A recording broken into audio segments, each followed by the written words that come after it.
these are the representations of demons, and then they openly will tell you that's what they're doing.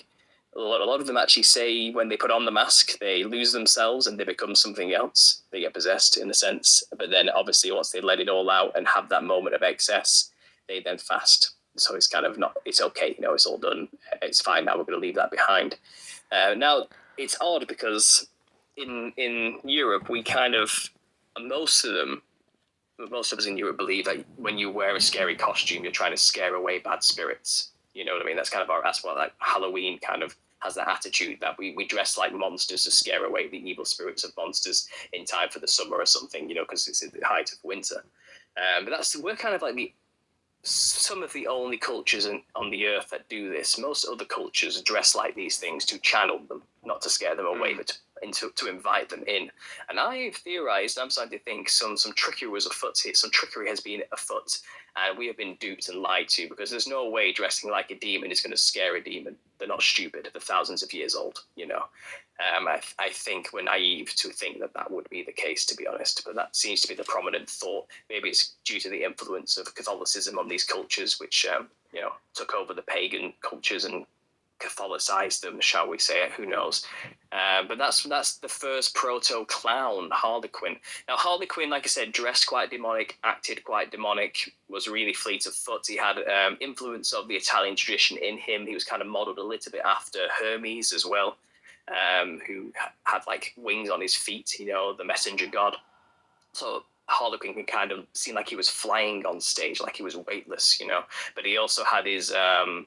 Hermes has his caduceus, which is his staff, which is the slapstick. And obviously, coming out of the Dionysus tradition, where the cookery comes from the Thracian culture, Dionysus is also fertility, wild man god, who stories have been told that he would basically have a roving band of merry men with him, or demons, or fauns and satyrs, who used to be humans, but since being around him for too long, transformed into wild, hairy beast creatures.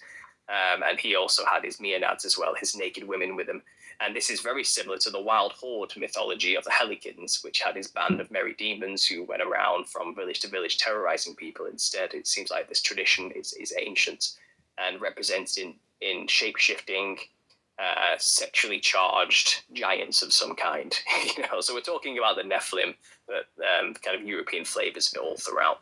And this is who Harlequin is modeled after. Now, as the history goes on, so this is the 1600s, he's introduced. We come on out of that into the Enlightenment period, in through to the Industrial Revolution, then we're going into the 1800s. He changed drastically over this 300-year period.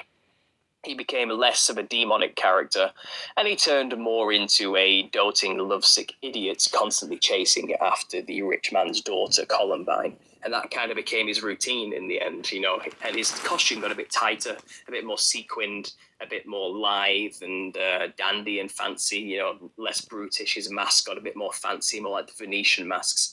And he lost his edge. He wasn't as demonic anymore, and there was kind of a void, a vacuum in the industry for that demonic edge. And you'll find in the British tradition of this Comédie de l'Art, pantomime was invented in London, in Sadler's Wells Theatre and in the Royal Theatre of London.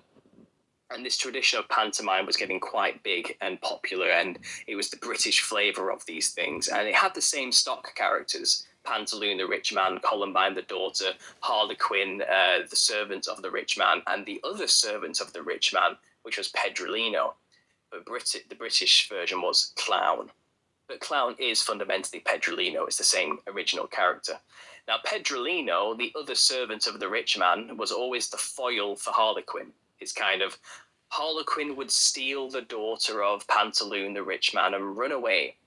And then the rich man, with his other servants, Pedrolino, would chase after them and try and get the daughter back. And that's the comedy, that's the routine, that's the joke for an hour on stage, scene after scene after scene in the Looney Tunes style chase scene, brutally attacking each other to get the daughter back, and that was the comedy, that's where it arose from. But Pedrolino, fundamentally coming out of the Comédie de l'Art movement, was always just a boring dressed character, and he was a comedian, sure, but he was more of a human idiot, like he was kind of like the slow, dim-witted fool who was the antithesis to the quick-witted demonic Harlequin, you know, and that's where the comedy kind of arose. But as I said, Harlequin lost that demonic edge, and in Britain, Pedrolino became more of a edgy, demonic, carefree, devil-may-care character. And this was highly popularized by a actor at the time called Joseph Grimaldi, who's equated with being the father of modern clowns today. In fact, but I'll get into how this is actually a misnomer and not true at all, to be honest, and maybe a misdirection. But he basically was such a wonderful actor and so hilarious that he became synonymous with the best clowns who ever existed throughout human history. He was hilarious. People could not go and see this guy without busting a gut, you know what I mean? It was just too much for them to handle. People left there weeping in tears from the laughter type of thing. And he was edgy, he was witty, he was weird, you know. And you'll find around this time period, in the 1800s, late 1700s, there was an odd costume change for the clown as well. And Pedrolino, who the clown was modelled after, used to wear a boring white Elizabethan servant rag. He had a floppy ruffle around his neck, like a floppy, boring, cheap hat of some kind, really loose white clothing. Think of the French iteration of Pedrolino in the same tradition. He's called Poirot, and he's the really sad clown wearing the white makeup and the pointy hat with the black pom-poms, you know. That was the French, quintessentially French version, you know, and Pedrolino was pathetic. He was always pining after Columbine. Woe is me, why does Columbine want Harlequin and not me instead? My life is so terrible, you know, pity, pity, pity type thing. But the clown of Britain wasn't like that. He was like, I do not care about anybody but myself. I just want to drink beer and eat sausages. You know, that was the British version of the same character, Pedrolino. And people loved it. People loved how edgy he was. So they made a costume change. And suddenly Pedrolino, who for 1,000 years was dressed in boring white rags, was suddenly looking like an absolutely psychedelic, terrifying clown monster we know today, unlike anything that's ever been seen on stage before. And you have to wonder, where did this design come from? It's so out of the blue. It came out of nowhere. It's nothing like what he used to dress like. It was insane. And I have looked into it. I've got the receipts. I've done the research, and I've uncovered that there was a lot more going on behind the scenes than we first realised. So Sadler's Wells Theatre, which is where Joseph Grimaldi was working predominantly as a young up-and-comer. His father was already a famous actor in the past called the Signor from Italy, and he kind of had big shoes to fill, and he had always been in the industry. He had always worked since a child in the theatre, you know. And he actually married the daughter of the owner of that theatre, Richard Hughes. And sadly for Grimaldi, young Grimaldi, she died at childbirth, and so did the child. And her last words in death were, Richard, please look after poor Joe, you know. And I think Richard Hughes kept that promise and basically went up to the showrunner who was running his theatre at that time and said to him, you need to give Grimaldi leading roles. You have to make him famous. You have to make him big so he can support himself. I promised my daughter, you know. And that's what happened. He basically became the lead clown and upstaged a classical actor who had been the lead clown forever, you know. But the odd thing is, that's when the costume change happened at the exact same time. And the person who made this choice to change the costume is somebody called Charles Dibdin, who was the showrunner, who was asked this dodgy favour, you know. And he had just been hired.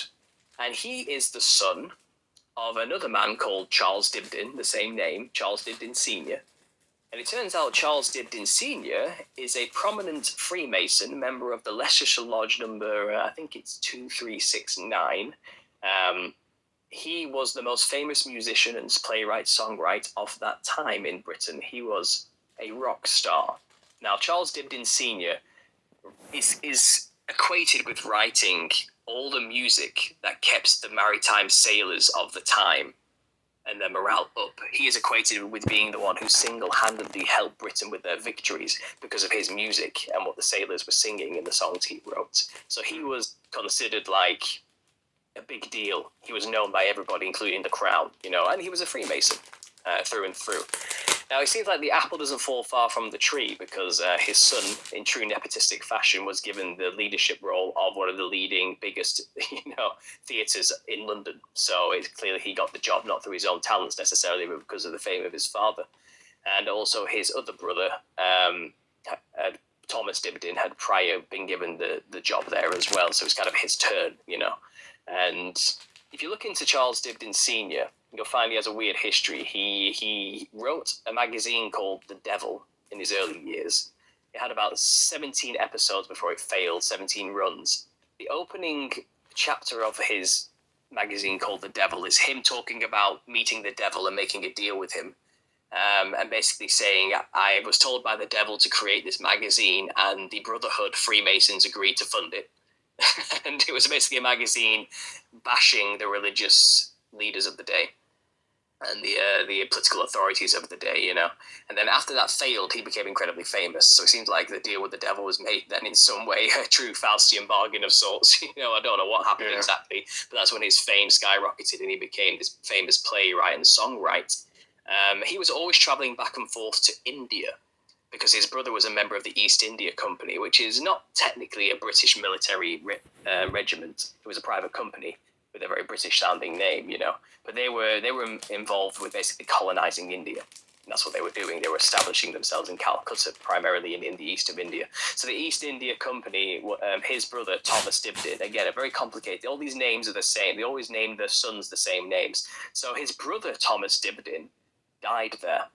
And Charles Dibdin made a song called Tom Bowling, which was so amazing that was sung by all the sailors. This really helped his fame massively. It's still sung today at the end of the proms in the UK, which is a yearly ritual classical orchestra